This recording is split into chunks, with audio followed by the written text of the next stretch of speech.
It's almost midnight when I get home and lie down on my bed with a triumphant smile on my face. I love Sayori so much. To know that I managed to help her feel better today makes me feel like I can do anything. Like, I can jump over the Empire State Building. Okay, no. Let's just stick with passing that exam. Despite my exhaustion, I take out my phone and search for an article on how to deal with depression in relationships. I won't let Sayori down ever again. That night, I have another dream. Is it a better one? I hear the same voices again. They're behind us. Can't we shake them off somehow? There are too many of them. Ah! Now of all times? Help me! Alright, climb up on my back. But can you carry me? Now's the time to find out. I then hear the sound of a pack of dogs, barking and growling loudly. Oh jeez. It's like you rescued her from a pack of dogs? After a minute or so, the barks fade into the distance. Ew, are you okay? Yeah. Wait, you're bleeding. Don't worry about me. This is nothing. You need a bandage. Let's go. Where to? My home. We can get you a bandage from there, as well as patch up your doll. Wait, is this the same day then? Okay. Or at least I think so. Can you trust me? For some reason that kind of makes me think back to Aladdin. There's a long silence before the girl replies. I can. Oh yeah, I guess I don't even know your name, huh? My name's Daniel. It's like, hey, that's my name. And that's also his name. And okay, I'm sorry I'm being dumb again. What's yours? My name? It's Sayori. The voice falls silent, and I soon hear my alarm clock going off. Okay, well at least I didn't have to hear the annoying buzzing sound. And we have the happy music again. A month has passed since Sayori and I started dating. Every day with her has felt like a dream come true. And, well, that's true love at its finest. We've been doing our best to keep our relationship secret, and so far it seems like nobody has caught on to anything. Not even Monica. If anyone does get suspicious, Sayori is quick to play the "we're so close because we're childhood friends" card. That's nice and all, but I wish I didn't have to hide my relationship from anyone. Or, I wish I didn't have to hide my relationship anymore. Well, either one works, I guess. It's like, I wish we didn't have to hide the fact that we're married and... Okay, no. It's like, I'm just quoting Revenge of the Sith too much. Or no, the line was, I don't care if people know that we're married. Sayori's depression has also been awfully quiet lately. It's almost too peaceful. Could Sayori be hiding her pain behind her smile again? I'm so lost in thought that I don't notice the paper airplane coming toward me before it hits me right in the forehead. I look around the classroom trying to find out who threw it at me, but there are too many potential culprits. It's like, wow, does everyone in that class hate you that much? I slowly open the paper airplane to see an advertisement for a moonlight parade in the local park which Sayori and I often go to. What in the world is this? It's a sign from the gods. I take out my phone and search the name, and indeed, it seems like a legitimate event that's held once in a while during a full moon. I'm pretty sure the person who threw the paper airplane wasn't aiming at me in particular, but whatever. It's like, watch it be that, like, it was Monica the whole time and she's still playing matchmaker. At least that'll be my headcanon until I find out otherwise. I put the flyer in my pocket and wait until the lesson ends. This might not be such a bad idea. It could be a good way for me and Sayori to celebrate having been together for a month. Once class is over, I head over to the literature club hoping to find Sayori there. Oh great, please don't tell me something bad's gonna happen. I enter to see Monica in the middle, with Yuri and Natsuki sitting on their seats. I hope you mean sitting in their seats, but it's like, oh yeah, and it's like, speaking of the ones we hadn't seen in a while. Oh great. Sayori is nowhere to be found. Oh, hello Daniel. Hello Monica. I look around me. There's no sign of Sayori. Where's Sayori? I haven't seen her all day. Me neither. Maybe she went to the toilet and locked herself in? Really, Natsuki? Natsuki, don't say such things. What? It could have happened. You know how clumsy she is. I try to shut that mental image out of my head and turn to Monica, who seems unusually quiet and pensive. How about you, Monica? Could she really have... Monica, what do you know? Monica? But I didn't do anything this time. Like, Monica, you better not be talking about what I think you're talking about. Now while this happy music is playing, Monica, to Monica, do you know anything about Sayori? Monica sighs. Last time I saw her was at lunch, but she looked like she was walking to the school's entrance gates. She looked unusually glum. Is it just me, or is Monica's voice strangely bitter? It's not bitter, it's salty. I think you should go see her, Daniel. Just hurry up. Don't keep her waiting too long. And thank you for not saying don't leave her hanging. Having said that, she returns to her old self as I dash out of the room and run back home as fast as my legs can take me. Oh yeah, bye Monica. Why do I feel a strange sensation of deja vu? This is the first time something like this has ever happened to me. Well, maybe to you. But it's like... this is like the 8th time this has happened to me. I call Sayori's phone number, but she doesn't answer. I try touching the doorknob and find that the door's unlocked. Outside Sayori's room, I knock on the door. Sayori? Please, answer me. Oh great, not this... Wait, no, it's the rain. Well, the sound of rain and thunder. There's no response. I really didn't want to have to enter her room like this. Isn't it kind of a breach of privacy? But she really leaves me no choice. Those words. I gently open the door, where I finally find her. Sayori? She's huddled by the corner of her bed, her arms wrapped around her legs. She's completely motionless, with the exception of the occasional sob that shakes her entire body. Sayori, what happened? She doesn't answer.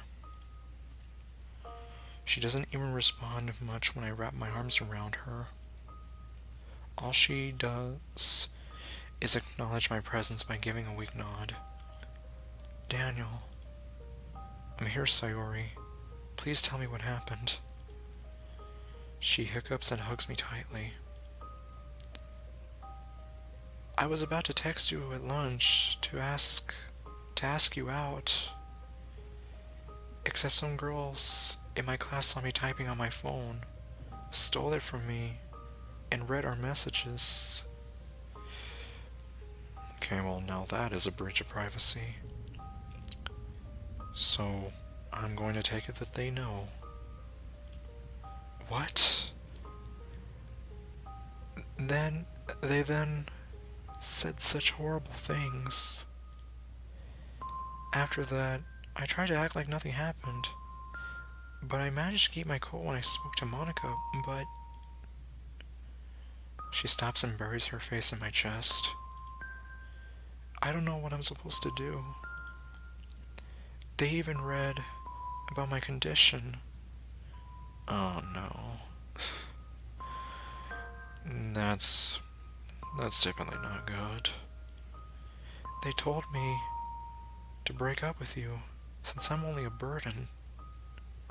Well, don't listen to those stupid you-know-whats. And if I don't, they'll...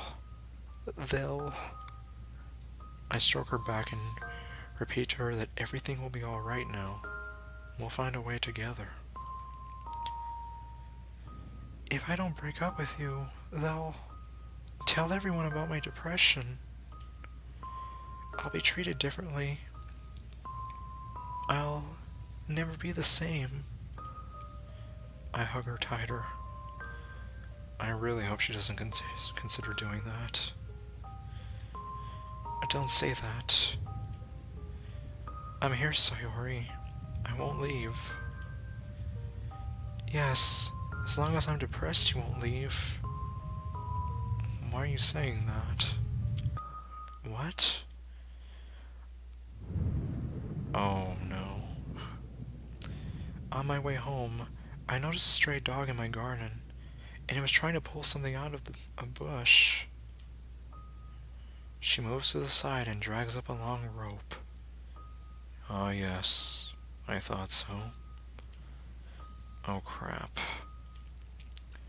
Why didn't I hide it better? Well, I mean, you were kind of in a rush. You just threw it out the window. You knew, didn't you? Oh no, Sayori. This was all just your way of showing sympathy for me, to keep me from ending my meaningless life. Her tone is sad and frustrated, but at the same time pleading. She's looking at me with a frightened and confused expression.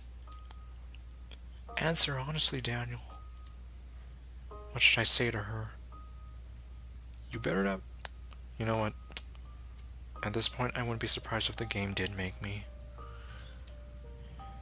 While it is true that I originally wanted to help her, it developed into something much more personal over time. I know that I've only got one shot. The way she's clutching the rope, I know that my answer will determine both our futures. Why? Why did you do it? Oh my goodness. Okay, well, I know this is the right answer. But, I mean, for the sake of the Let's Play, it's like, I have to show this option as well. Like I said, Sayori's route is the one that I've seen the most of. But I don't know anything about the bad endings. And I have a feeling this is going to be a bad ending right here. Oh my goodness, I really hope. It's like, if you make Sayori commit suicide again, then... Well, I mean, I still like this mod, but... I'm so sorry, Sayori. It's like, I really do love you. I knew it. Oh my god. What have I done to this poor girl? So you really were like the others. I'm sorry. but I think it's best for you to leave. I need time to be alone. The voice in my head, the rain clouds, it's so loud. I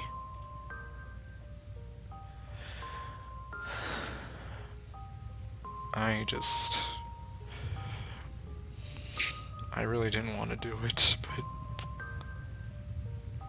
it's like, it really does hurt me to see her like this. Even if she's not real. Because it's like, I've been there before, and it's like, I don't want to hurt her. But dang it. Okay. Sayori slumps to the floor, crying like a baby.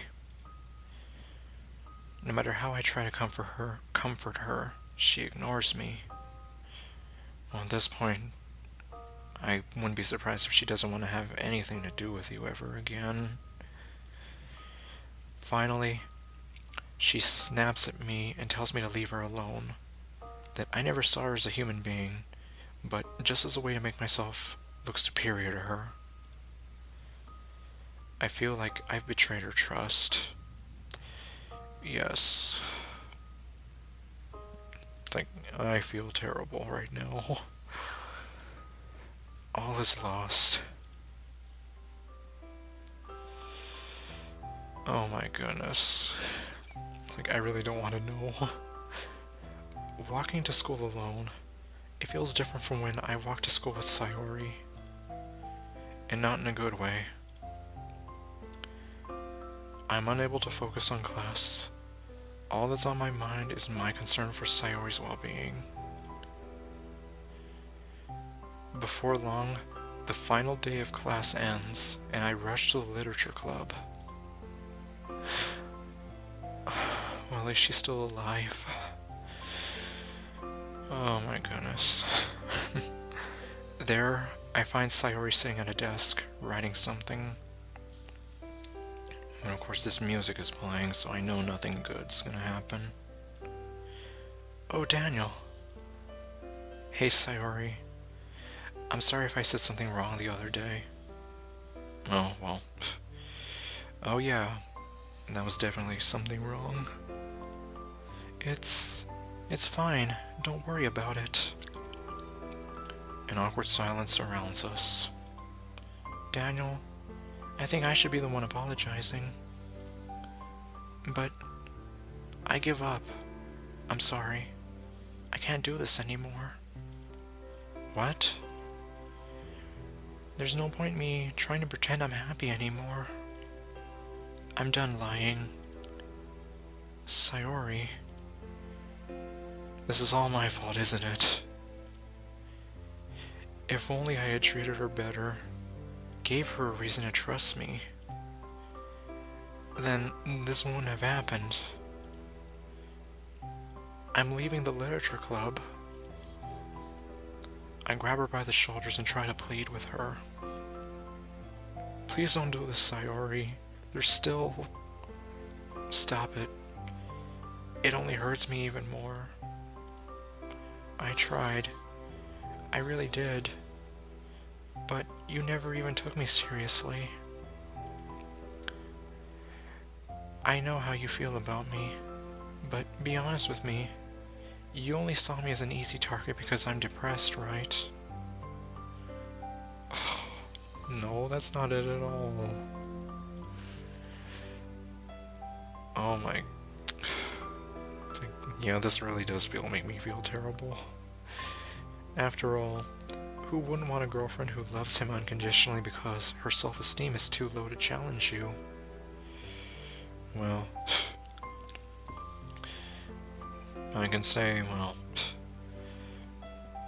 In a sense... Who would want a boyfriend who loves her unconditionally because his self-esteem is too low to challenge anybody?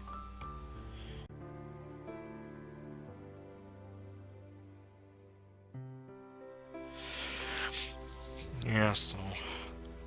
Like I said, I've been through something like this before. And unfortunately it did kind of It ended in tears for me, I'll say that much. Pain and tears. That's not it at all. I'm sure it's just your depression messing with your head again. No. I've thought about this, and I think it's best that I avoid people from now on. Please, no, not Sayori. Even though what you said made me real happy, it also made me feel useless, worthless. It made me feel like I'm less than you. I don't want a friend who only acts nice to me and goes on dates with me because he pities me. I'm sorry, but I think it's best we stop talking for a while. Well, I've just lost my best friend. She pulls away and leaves the classroom. Sayori, wait! I chase after her, but she's already in the hallway. Don't leave me. Don't give up. Don't let your depression get the better of you. She stops like a deer in the headlights. It's only then... Oh my god. It's only then that I realized that I loudly screamed out her deepest secret in public, where most people she knows heard me. Oh no.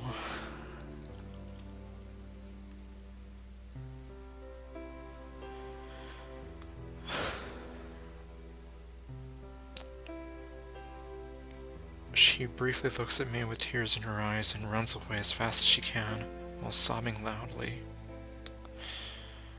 Well, I know he didn't mean it, but in a sense, he kind of ruined her life, at least in this school. I run after her, but she's too fast for me.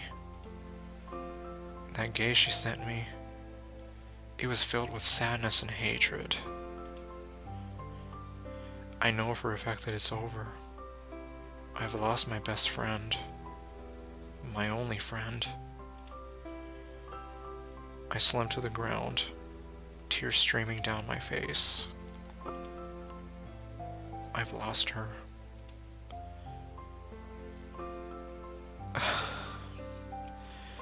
I try to call her, only to find out that my number has been blocked. Sayori. And so, the days, weeks, and months pass. Every time I see Sayori at school, she avoids me. If I try to talk to her, she only sends me a look that reminds me of how I failed her. Oh my god, please no. Eventually she makes a terrible mistake.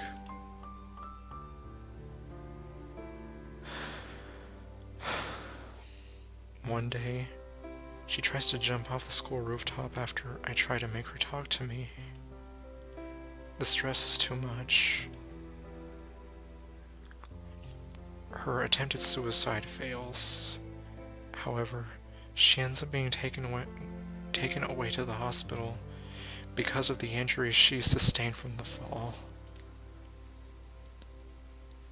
And that is the last time I ever see or hear from her again.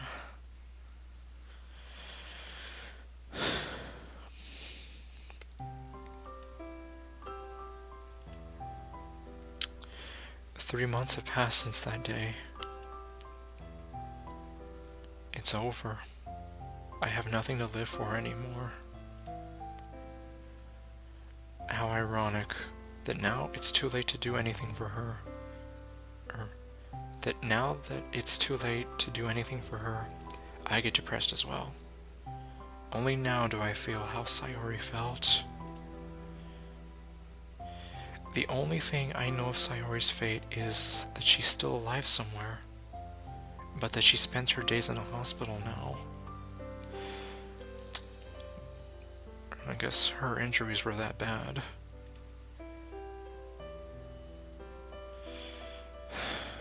The fall broke several of her bones, and furthermore, her attempted suicide raised an alarm within her family, who appointed a psychiatrist. That's all I was able to find out with the help of the others in the literature club. As for the club itself, it slowly fell apart. Fights between Yuri and Natsuki became even more frequent than before, and without Sayori to stop them, the conflicts escalated to a point where they couldn't even be in the same room anymore. Oh, Monica, I'm so sorry. Monica was forced to disband the club. I didn't mean to fail you too, Monica. That was 2 months ago. 2 months since I last stepped out of the house. This is where I'll be for the rest of my life. Oh, but this isn't because I think of it as some way to atone. I just give up. There's no point in doing anything anymore. The anime that usually cheered me up only pissed me off now. There's no reason for me to go to school anymore. My grades have plummeted beyond redemption. All that mattered to me is gone. Sayori's gone. She might be alive, but I'll never see her again. I could have been happy with her, and more importantly, I could have been able to make her happy and make her realize how much I really love her. Now that'll never happen. Never.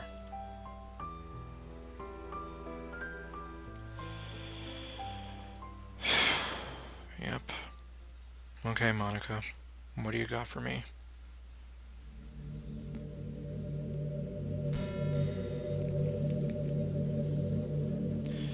Yeah, I know I disappointed you.